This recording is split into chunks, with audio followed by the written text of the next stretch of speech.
Hello, ladies and gents, boys and girls, people of all ages, sexualities, and identities, and welcome back to another film review.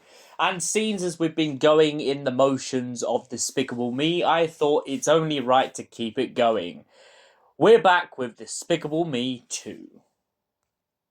So, what happens in the sequel to the first Despicable Me?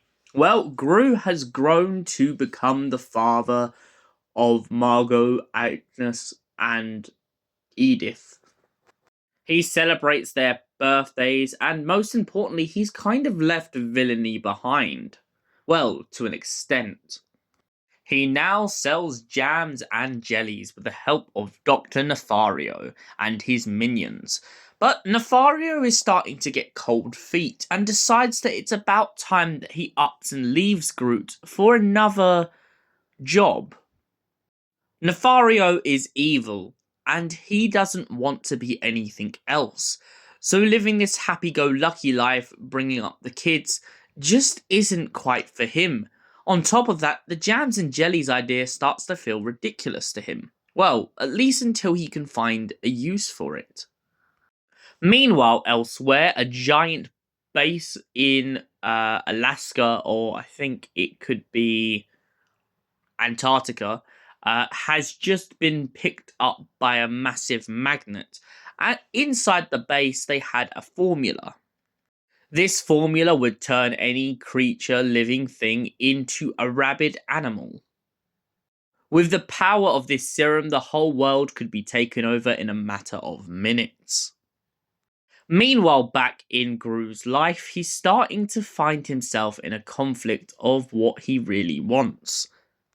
And to make it even more of a brain bust, he finds himself being constantly nagged by one of his neighbours about going out on a date. Gru doesn't want to go out on this date and of course tries to do everything to avoid it, but sadly, due to Agnes, he ends up getting put in the spot.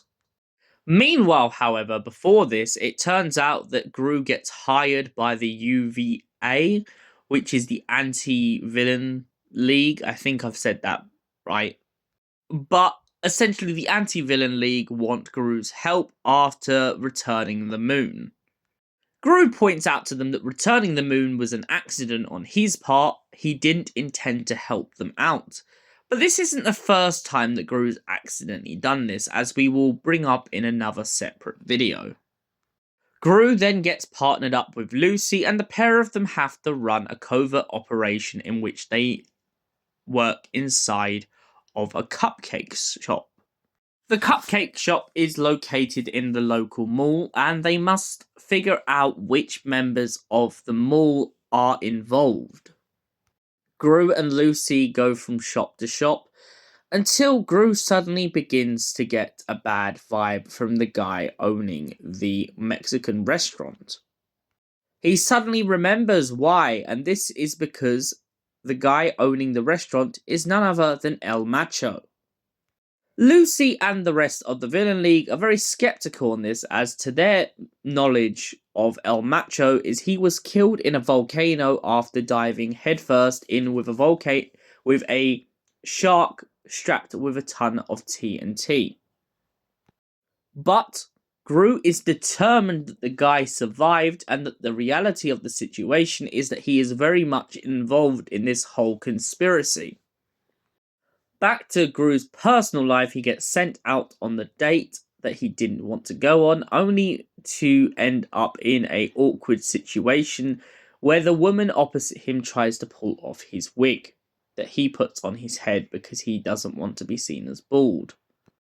Lucy manages to save him from this awkward moment, and the pair of them share a great bonding session.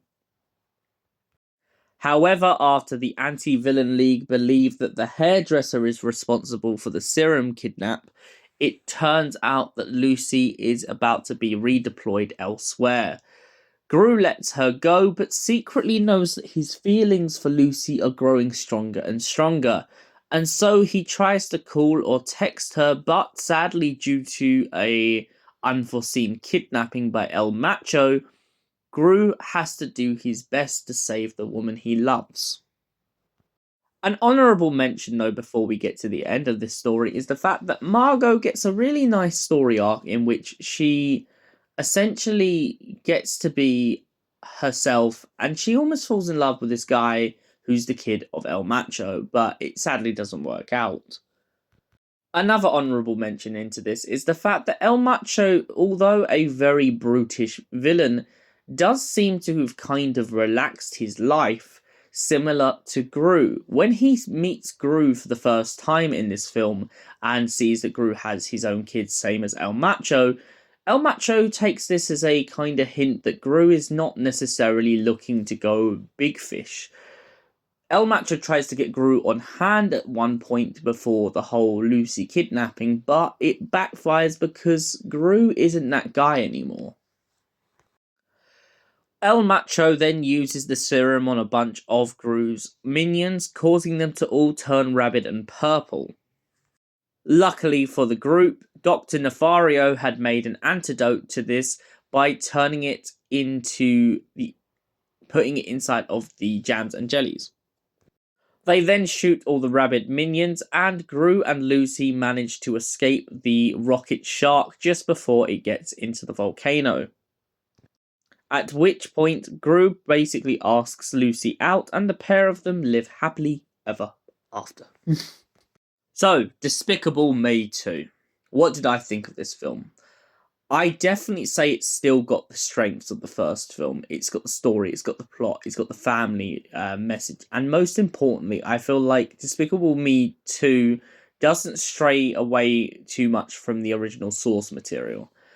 El Macho is one up, in my opinion, from Vector. Vector was a bit cliche, even though he was a very great villain for the first film. But I definitely feel like by the time we get to this second film and we start to meet El Macho, we finally have a villain worthy of really challenging Gru. And for that reason, I give Despicable Me 2 a solid 10 out of 10. Thank you for watching, and we'll see you in the next film review. Until then, goodbye, stay beautiful.